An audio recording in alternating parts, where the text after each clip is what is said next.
Assalamualaikum warahmatullahi wabarakatuh. Alhamdulillah wa syukurillah wal khairi wa syarru bimasyiatillah. Ashadu an la ilaha illallah wahdahu la syarikalah.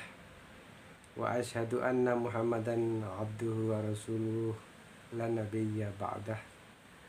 Allahumma sholli wa sallim wa barik ala man fihi uswatun hasanah Sayyidina wa maulana Muhammadin sallallahu alaihi wasallam sahibi syafa'ah wa ala alihi wa ashabihi wa tabi'in wa man tabi'atun bi ihsanin ila yaumil qiyamah, amma ba'du. Yang terhormat dan saya bangga-banggakan para mahasiswa yang menempuh mata kuliah hukum pidana khusus yang saya ampu. Kali ini lagi-lagi juga atas permintaan para mahasiswa yang akan menghadapi ujian tengah semester atau UTS, meminta untuk saya sebagai dosen pengampu mata kuliah tersebut untuk memvideokan materi yang telah saya sampaikan di dalam kelas, ya, mulai dari pertemuan pertama sampai pertemuan ke-7. Kali ini yang akan saya sampaikan adalah materi pertemuan ke-4, ya, yaitu tentang hak atas kekayaan intelektual atau haki, ya. Baik, kita mulai saja. Tindak pidana di bidang hak atas kekayaan intelektual itu pengaturannya ada di 3 undang-undang. Yang pertama adalah Undang-Undang Nomor 19 Tahun 2002 tentang hak cipta. Yang kedua, Undang-Undang Nomor 14 Tahun 2021 tentang paten. Undang-Undang Nomor 15 Tahun 2021 tentang merek. Pasal 2 ayat 1 Undang-Undang Nomor 19 Tahun 2002 tentang hak cipta, ya. Kita bahas dulu tentang hak cipta. Hak cipta adalah hak eksklusif bagi pencipta atau penerima hak untuk mengumumkan atau memperbanyak ciptaannya atau memberikan izin untuk itu dengan tidak mengurangi pembatasan-pembatasan menurut peraturan perundang-undangan yang berlaku. Sedangkan pasal 2 ayat 2-nya undang-undang tersebut menegaskan pencipta atau pemegang hak cipta atas karya sinematografi dan program komputer memiliki hak untuk memberikan izin atau melarang orang lain yang tanpa persetujuannya menyewakan ciptaan tersebut untuk kepentingan yang bersifat komersial. Jadi hak cipta itu berlaku pada berbagai karya seni atau karya cipta atau ciptaan. Ciptaan tersebut dapat berupa puisi, drama, karya tulis lainnya, film, karya koreografis, tari, balet, dan lain-lain, komposisi musik, rekaman suara, lukisan, gambar, patung, foto atau potret, perangkat lunak komputer atau software, ya, siaran radio dan TV, dan desain industri. Ya. Pasal 49 Undang-Undang Hak Cipta menegaskan pada ayat 1, pelaku ini dalam industri rekaman suara atau gambar, ya, pelaku, ya, yang jadi aktornya itu, ya, memiliki hak eksklusif untuk memberikan izin atau melarang pihak lain yang tanpa persetujuannya membuat, memperbanyak atau menyiarkan rekaman suara dan atau gambar pertunjukannya. Sedangkan di ayat 2, kalau tadi pelakunya, sekarang produser rekamannya ya. Produser rekaman suara memiliki hak eksklusif untuk memberikan izin atau melarang pihak lain yang tanpa persetujuannya membuat, memperbanyak, dan atau menyewakan karya rekaman suara atau rekaman bunyi. Sedangkan yang ayat 3-nya sekarang adalah lembaga penyiarannya ya, provider TV-nya ya, stasiun TV-nya.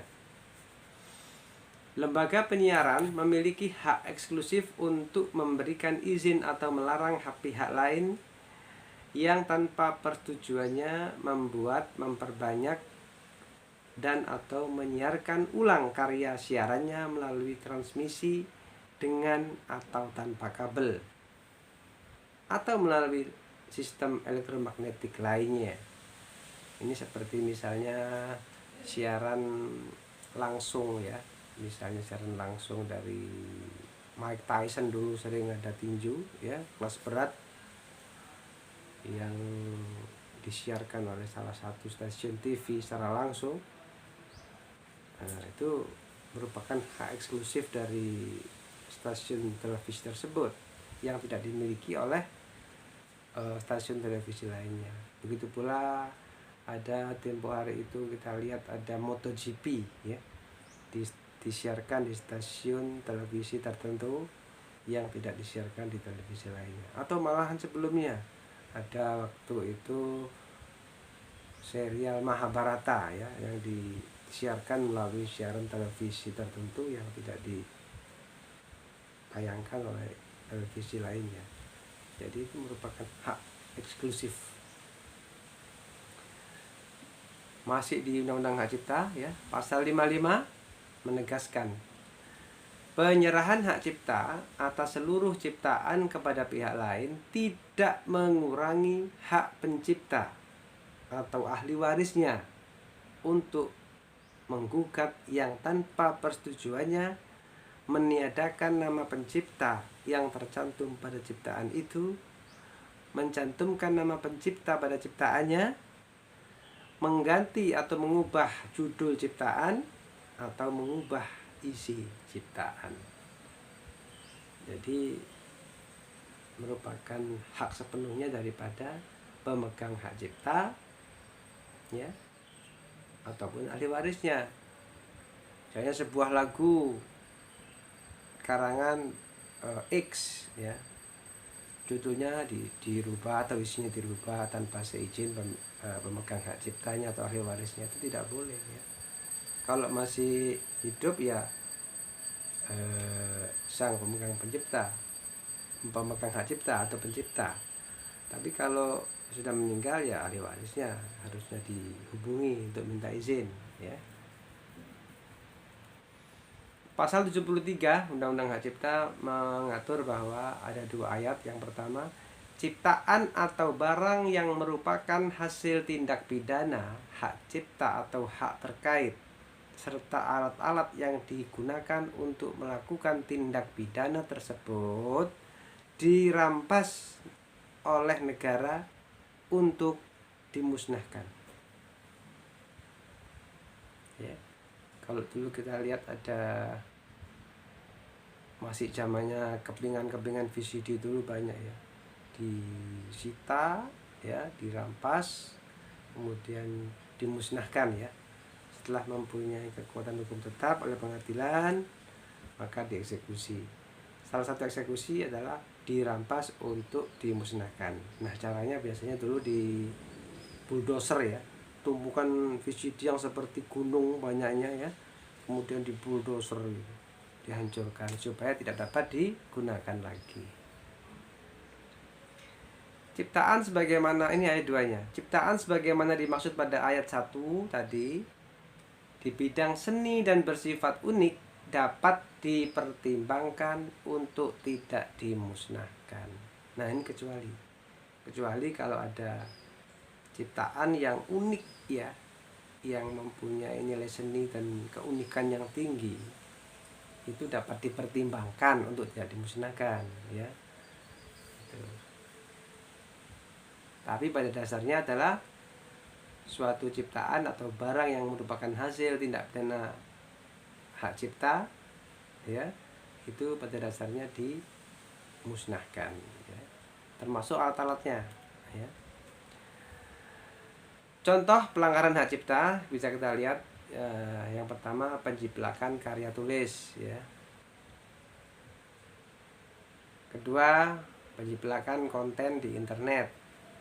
Ketiga, pembajakan software. Yang keempat, pembajakan hak cipta lagu, ya. Kalau di tingkat internasional ada juga pelanggaran hak cipta di tingkat dunia, ya, di tingkat internasional antara perusahaan-perusahaan besar, ya. Kita lihat di Samsung melawan Apple dulu, ya, ada masalah tuntut menuntut hak cipta dalam dunia digital sudah menjadi tren, ya. Banyak berbagai produk di pasaran memiliki kemiripan baik dari segi fisik, tampilan, dan konten sistem operasi. Perseteruan Apple melawan Samsung, di mana Apple merasa Samsung menjiplak mentah-mentah teknologi iPad dalam wujud Galaxy Tab. Tuntutan pelanggaran hak cipta dilayangkan dan akhirnya Galaxy Tab dilarang beredar di Eropa. Samsung balik menuntut Apple dianggap mencuri beberapa teknologi yang merupakan hasil karya perusahaan asal Korea Selatan itu. Tuntutan dilayangkan di beberapa negara Asia termasuk Jepang dan Korea Selatan. Ini perusahaan besar, ya. Jadi bukan main-main masalah hak cipta ini. Di negara kita yang juga ada pengaturannya, ternyata di dunia internasional juga ada pengaturannya, ya. Antara perusahaan raksasa internasional juga saling tuntut menuntut, ya, mengenai hak cipta ini. Pengecualian daripada hak cipta adalah ada, ya. Pengecualian hak eksklusif. 1. Semua objek hak cipta tidak boleh sembarangan diumumkan maupun digandakan tanpa persetujuan dari pemegang hak cipta. Misalnya mengunduh lagu, kemudian mengunggahnya lagi dengan maksud membagikan kepada pihak lain di sosial media tanpa izin pencipta atau pemegang hak cipta. Contoh lain, mengunduh dan memasang aplikasi berbayar dengan menggunakan cracking atau keygen. Kedua, semua aktivitas tersebut melanggar hak ekonomi dari pemegang hak cipta dengan ancaman hukuman pidana penjara paling lama 1 tahun dan atau denda paling banyak 100 juta rupiah. Hal ini diatur di dalam pasal 113 ayat 1 Undang-Undang Hak Cipta, ya.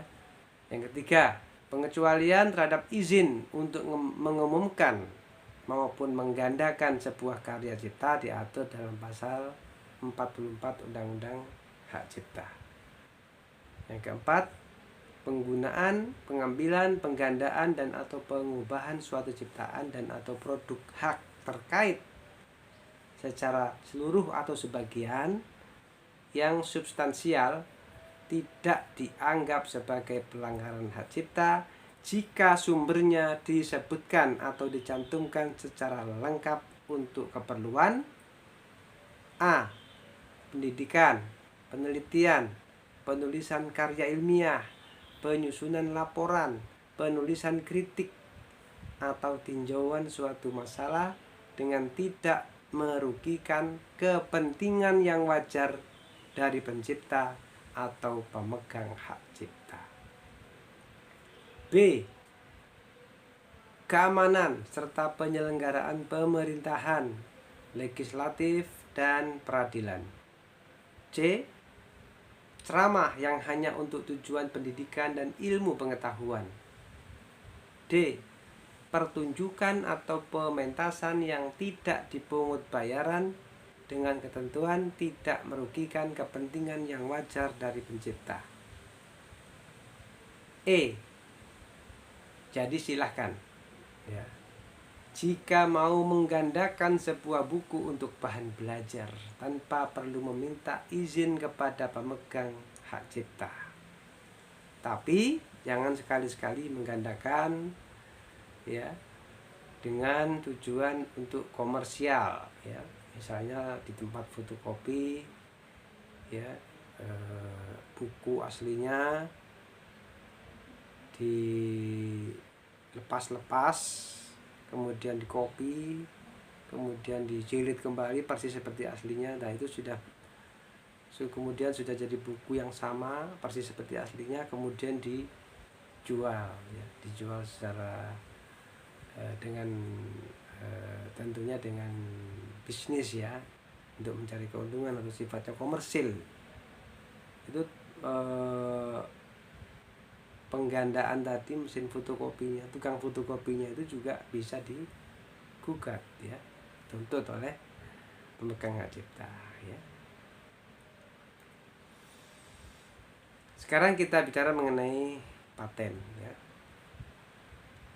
Pelanggaran paten merupakan pelanggaran yang cukup serius, biasanya terjadi antara dua perusahaan yang besar dan sudah dikenal oleh masyarakat banyak. Paten adalah hak eksklusif yang diberikan oleh negara kepada penemu atas hasil penemuannya di bidang teknologi, yang untuk selama waktu tertentu melaksanakan sendiri invensinya tersebut atau memberikan persetujuannya kepada pihak lain untuk melaksanakannya. Lihat pasal 1 ayat 1 Undang-Undang Hak Paten.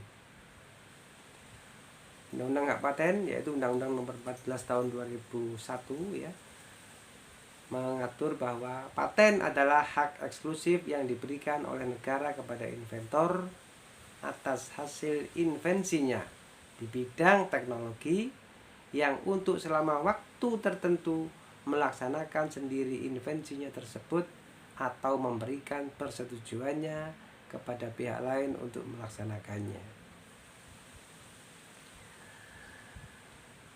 Pasal 134 undang-undang tersebut menjelaskan dalam hal terbukti adanya pelanggaran paten, hakim dapat memerintahkan agar barang-barang hasil pelanggaran paten tersebut disita oleh negara untuk dimusnahkan, sama dengan hak cipta tadi. Barang-barang ya hasil pelanggaran hak paten dapat disita oleh negara dan kemudian dimusnahkan ya. Perbuatan yang melanggar hak paten antara lain 1. Membuat, 2. Menjual, 3. Mengimpor, 4. Menyewakan, atau kelima menyediakan untuk dijual atau disewakan atau diserahkan produk yang telah diberi paten ya. Jadi nggak boleh. Kita lihat contoh lagi-lagi di tingkat dunia ya, tingkat internasional, dari dua perusahaan raksasa yang sudah dikenal banyak oleh masyarakat luas. Contoh pelanggaran hak patennya adalah antara lain ada slide to unlock ya, untuk membuka HP itu ada di usap ya, usap untuk membuka itu ada kode mungkin polanya ya. Itu pertama kali diperkenalkan oleh Apple sejak tahun 2007 saat peluncuran handphone iPhone perdana yang sengaja dibuat supaya saat iPhone dimasukkan ke dalam saku, layar iPhone tidak terpencet secara tidak sengaja. Apple telah resmi mendapatkan paten atas desain fitur slide to unlock itu yang diberikan oleh US Patent and Trademark Office ya, kantor paten di Amerika sana. terdaftar dengan nomor D675,639 yang disebut ornamental design for a display screen or portion thereof with a graphical user interface. Tidak hanya itu, ya, jadi ada dua nih. Apple juga mendaftarkan paten bernomor D675,612 yang isinya menjelaskan mengenai desain sudut membulat milik iPhone yang disebut ornamental design of an electronic device. Apple menuntut Samsung dan akhirnya memenangi hak paten Slide to Unlock setelah menjalani proses pengadilan selama 4 tahun. Oleh karena itu, Apple berhak mendapat royalti sebesar 120 juta US dollar atau sekitar 1,6 triliun rupiah. Kasus ini memperebutkan hak paten Slide to Unlock dan tautan cepat. Tadi itu sudut membulat itu kalau diklik itu bisa cepat mencari menu-menu, ya, masuk ke menu-menu, itu namanya pencarian cepat. Itu juga didaftarkan patennya oleh iPhone. Kasus ini memperebutkan hak paten Slide to Unlock dan tautan cepat tadi, yang bulatan tadi.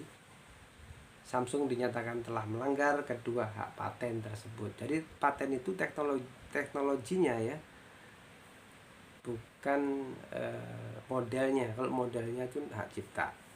Kalau misalnya panjangnya, lebarnya, tipisnya berapa, tebalnya berapa, itu model, ya, itu ciptaan, karya cipta, hak cipta.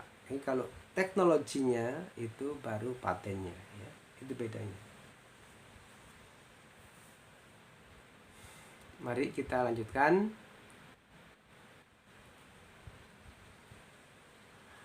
Tentang merek, ya. Merek diatur dalam Undang-Undang Nomor 15 Tahun 2001. Disebutkan bahwa dalam undang-undang itu, ya, merek adalah tanda yang berupa gambar, nama, kata, huruf-huruf, angka-angka, susunan warna, atau kombinasi dari unsur-unsur tersebut yang memiliki daya pembeda dan digunakan dalam kegiatan perdagangan barang atau jasa. Jadi kalau merek itu dalam bidang perdagangan barang atau jasa. Merek dagang adalah merek yang digunakan pada barang yang diperdagangkan oleh seseorang atau beberapa orang secara bersama-sama atau badan hukum untuk membedakan dengan barang-barang sejenis lainnya. Itu merek dagang. Kalau merek jasa adalah merek yang digunakan pada jasa yang diperdagangkan oleh seseorang atau beberapa orang secara bersama-sama atau badan hukum untuk membedakan dengan jasa-jasa sejenis lainnya, ya. Jadi tujuannya merek itu untuk membedakan dengan produk-produk sejenis, ya, supaya nggak sama.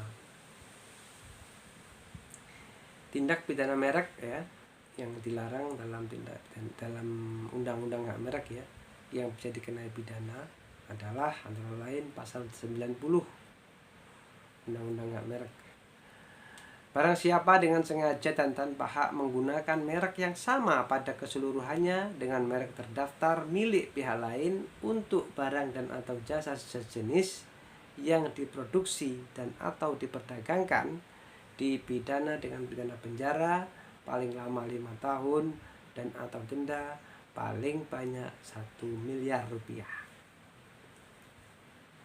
Kemudian pasal 91 Undang-Undang Hak Merek mengatur barang siapa dengan sengaja dan tanpa hak menggunakan merek yang sama pada pokoknya dengan merek terdaftar milik pihak lain untuk barang dan atau jasa sejenis yang diproduksi dan atau diperdagangkan dipidana dengan pidana penjara paling lama 4 tahun dan atau denda paling banyak 800 juta rupiah.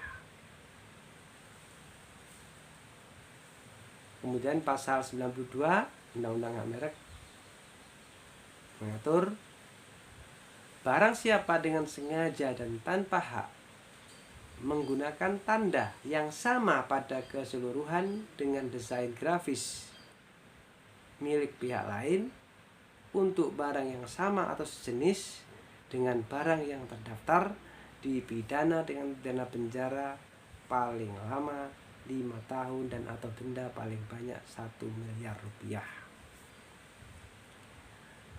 Itu ayat 1 ya, 92 ayat 1. 92 ayat 2 menegaskan barang siapa dengan sengaja dan tanpa hak menggunakan tanda yang sama pada pokoknya dengan desain grafis ya. Dan ayat 3-nya milik pihak lain untuk barang yang sama atau sejenis dengan barang yang terdaftar dipidana dengan pidana penjara paling lama 4 tahun dan atau denda paling banyak 800 juta rupiah. Ya, kemudian kita lanjut ke pasal 93 ya. Pasal 93 Undang-Undang Merek.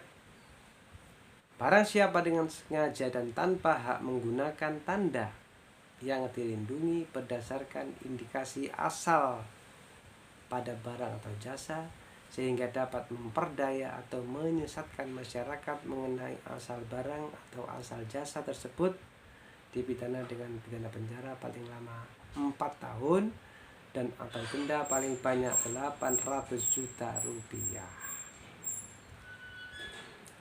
Lanjut pasal 94 ayat 1. Barang siapa memperdagangkan barang dan atau jasa yang diketahui atau patut diketahui bahwa barang dan atau jasa tersebut merupakan hasil pelanggaran sebagaimana dimaksud dalam pasal 90, 91, 92 dan 93 dipidana dengan pidana penjara paling lama 1 tahun atau denda paling banyak 200 juta rupiah. Sedangkan ayat 2-nya mengatur bahwa tindak pidana sebagaimana dimaksud pada ayat 1 adalah pelanggaran. Kemudian diatur juga bahwa tindak pidana sebagaimana dimaksud dalam pasal 90, 91, 92, 93 dan 94 tadi merupakan delik aduan. Delik aduan. Lihat pasal 95 Undang-Undang Hak Merek. Jadi delik aduan itu adalah delik atau kejahatan yang baru diproses penyidikannya dan penuntutannya apabila sudah ada pengaduan ya. Jadi kalau ada orang melanggar hak merek orang lain, kalau yang memiliki hak merek itu dia diam saja tidak mengadu, maka penyidik tidak akan memprosesnya sebagai tindak pidana merek. Penyidik baru melakukan penyelidikan dan penyidikan dan penuntut umum melakukan penuntutan ya, apabila telah ada pengaduan daripada yang dirugikan, yaitu yang memiliki hak merek itu ya. Bedanya apa antara pengaduan dengan laporan? Kalau laporan itu hanya pemberitahuan saja bahwa telah terjadi tindak pidana ya. Kalau pengaduan itu adalah laporan yang disertai dengan permintaan agar tindak pidana itu disidik ya, agar para pelakunya diberikan sanksi hukum pidana.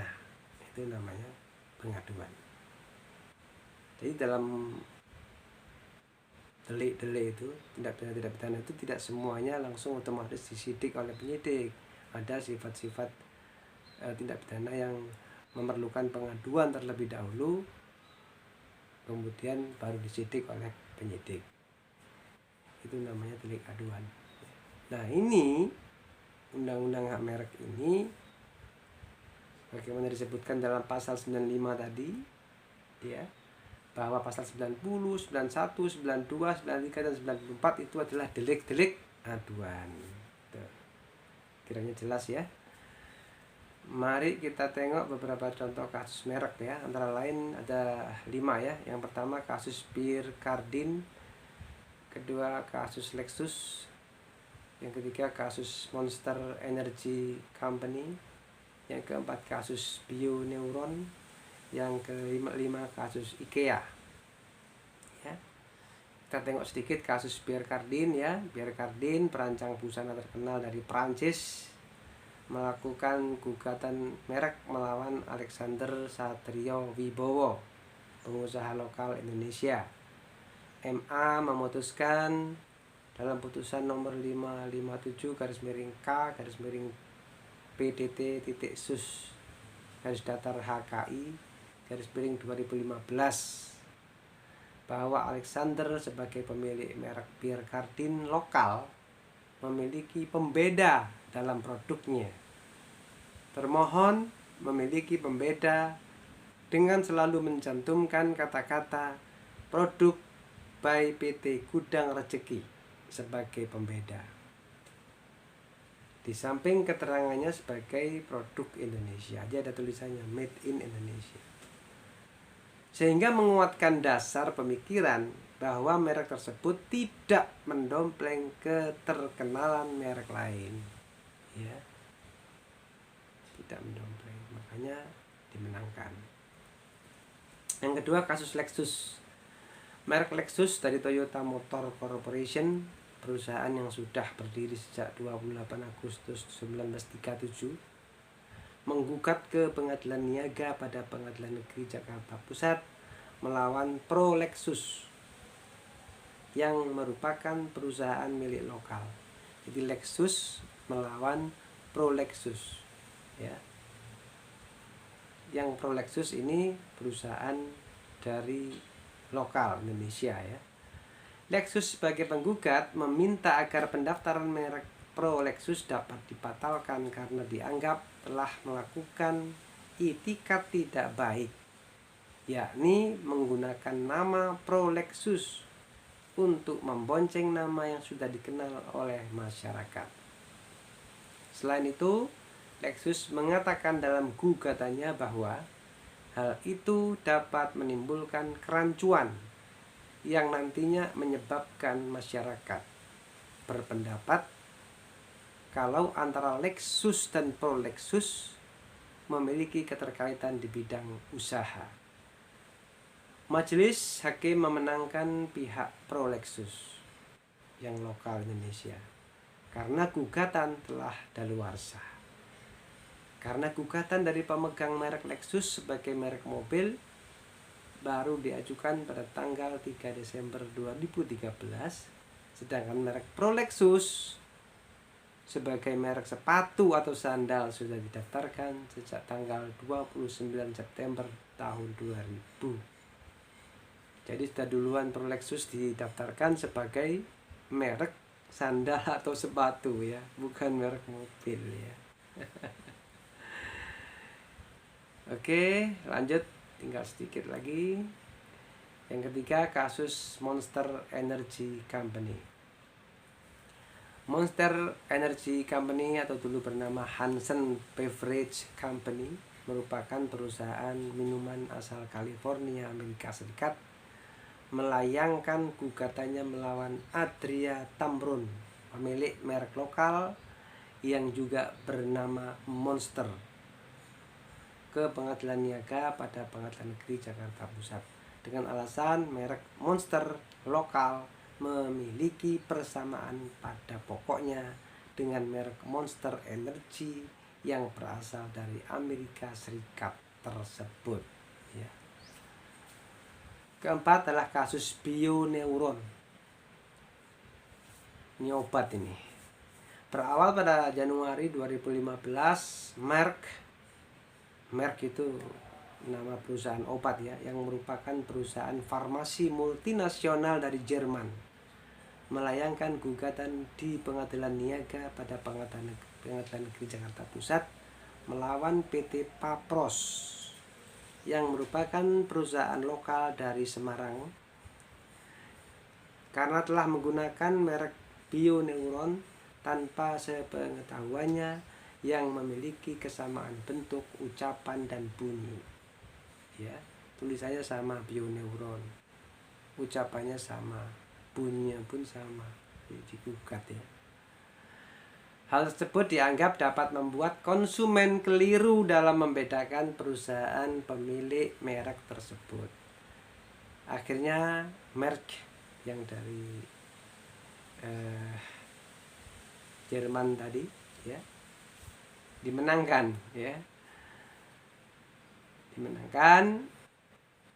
baik di tingkat pertama maupun di tingkat kasasi ya. Tidak ke tingkat banding ya. Kalau pengadilan untuk hak cipta, hak paten, hak merek ini biasanya langsung dari pengadilan tingkat pertama langsung kasasi, nggak ada banding-bandingnya. Jadi ini menang di tingkat pertama maupun tingkat kasasi perusahaan Merck farmasi yang dari Jerman itu. Yang terakhir, yang kelima sebagai penutup adalah kasus IKEA atau home furnishings. Jadi IKEA ini adalah home furnishings ya. Dalam putusan nomor 264 K /PDT /SUS HKI 2015, Majelis Hakim memenangkan IKEA lokal yang berasal dari Surabaya melawan Inter IKEA System yang merupakan perusahaan dari Belanda. Baiklah, mengingat keterbatasan waktu, semoga para mahasiswa berhasil dalam menjalani ujian tengah semester dan mendapatkan nilai yang bagus ya. Sekian yang dapat Bapak sampaikan ya, buat para mahasiswa maupun para anggota masyarakat yang merasa berguna apa yang disampaikan ini. Silahkan like, subscribe, share, and comment.